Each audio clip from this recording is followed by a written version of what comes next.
I, Kouyou, am a pathetic failure who was hired as a sports manager to take care of elite female athletes. However, when I noticed they all had peculiar points, I helped them daily to ensure they were always in the best condition. At first, I rushed to get to my new job on time, but then I stopped when I saw a girl hunching over. Feeling concerned, I approached her and asked if she was okay. And when she explained that her throat was sore, I quickly helped her relieve the pain with just a light touch. For some reason, my quick action completely bewildered her, as she didn't expect me to have such skills. Before she could say anything, I left, leaving her in regret for not being able to thank me in time. Actually, this is my first time in the big city, and I'm here because I was just accepted into the prestigious Seiwa Academy. This school is full of top athletes and outstanding students, especially the dominant female sports teams that always win national championships. Despite the prestigious school, I wasn't really interested in sports. My only concern was starting my new job. When I finally arrived, I learned that I would be the manager for a certain workshop, and I would also be living here. I accepted the job because I was broke and needed something to cover my expenses. I went inside and called out to see if anyone was there but received no answer. I assumed no one was around and began to explore the place. To my surprise, I opened a door and bumped into a girl named Aroma right after she had finished bathing. Before I could explain myself, Aroma slapped me across the face and kicked me out. She was convinced I was an uncontrollable pervert. Terrified, I ran for the emergency exit before she could attack me again. But on my way out, I accidentally stumbled into another girl named Miyuki and made her fall. The collision seemed bad, but Miyuki quickly realized it was an accident and didn't make a fuss. Unfortunately, Aroma appeared at that moment, seeing me on top of Miyuki. Enraged, she punched me, sending me flying.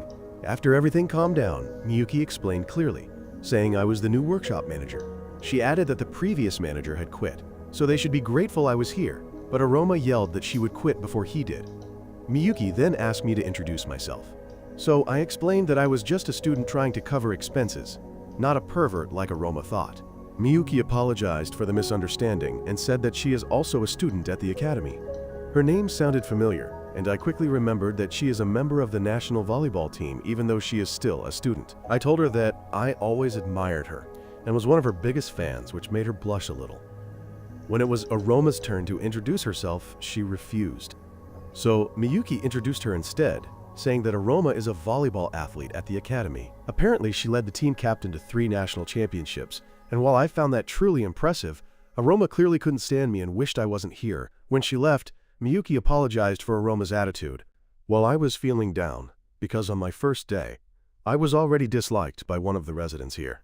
Miyuki told me not to worry, and assured me that Aroma would get used to me eventually. She was about to say that the other members of the agency would soon return from practice when we both heard Aroma scream from the staircase, and it turned out that she had tripped and sprained her ankle. When we arrived, Miyuki rushed to find the doctor while I stayed to help Aroma with her wound.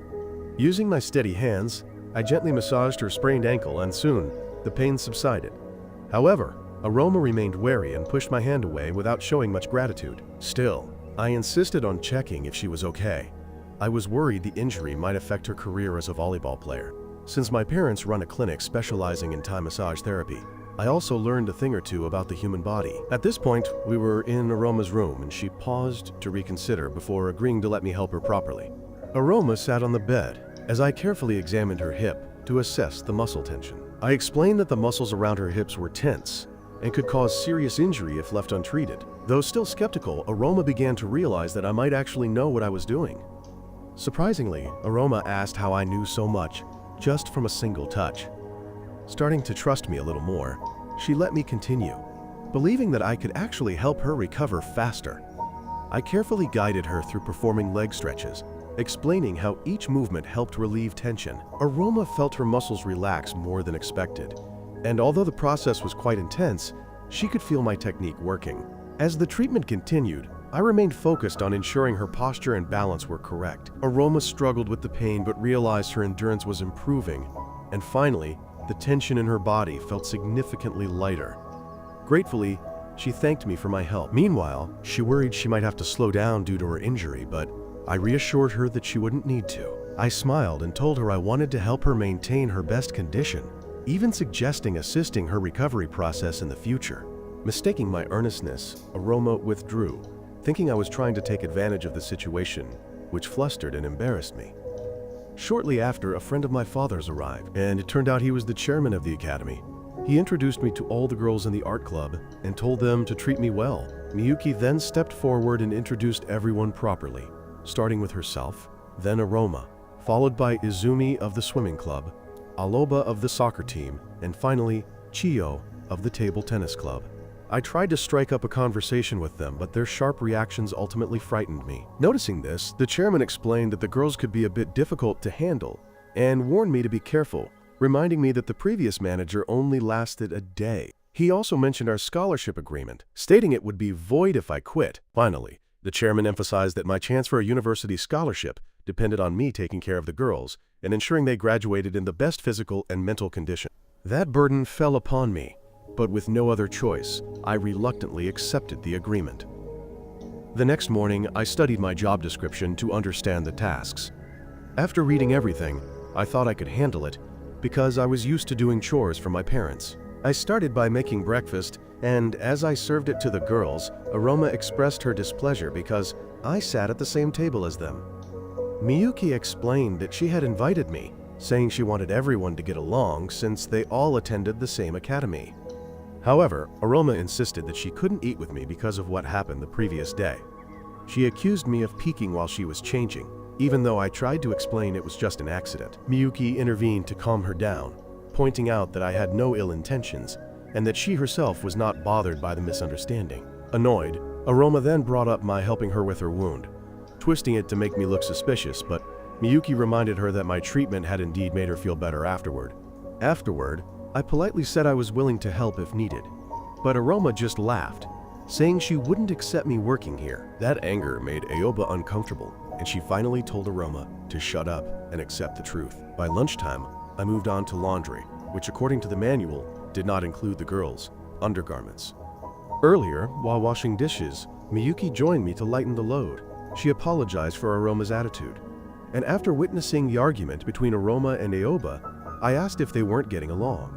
Miyuki explained that the two of them often clash because they see each other as rivals. She added that Aoba had been part of a club overseas until last month when she returned to Japan, though she'd had some trouble adjusting since her return. Hearing this made me realize that Aoba was also talented like the others.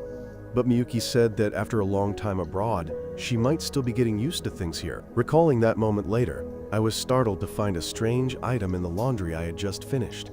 By chance, Izumi discovered me holding it and ran off, saying it belonged to Aroma. Panicked, I chased after her to prevent any misunderstandings, but we stumbled and ended up in Aroma's room. Seeing her item in my hands, Aroma immediately thought the worst and called me a pervert.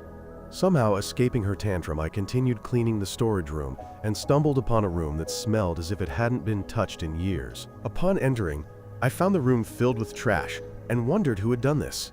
Looking closer, I noticed something moving under a bedsheet, so I cautiously approached to investigate. At that moment, I tripped, fell, and somehow, when I came to, I found myself with my hands on Chiyo's chest.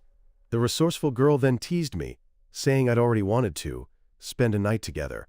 Flustered, I pulled my hands away and tried to explain, but just then, Aroma appeared in the room and again assumed I was trying to do something improper. Unfortunately for me, Aroma vowed to deal with my little brother and proceeded to start an emergency trial. There, all eyes were on me as Aroma accused me of stealing her underwear, sneaking glances at her while she was changing, and trying to do something inappropriate with Chiyo.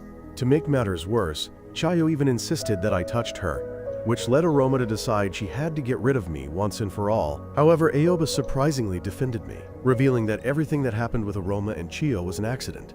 Hearing this, Aroma became furious, especially because Aoba had ruined her plan to get rid of me.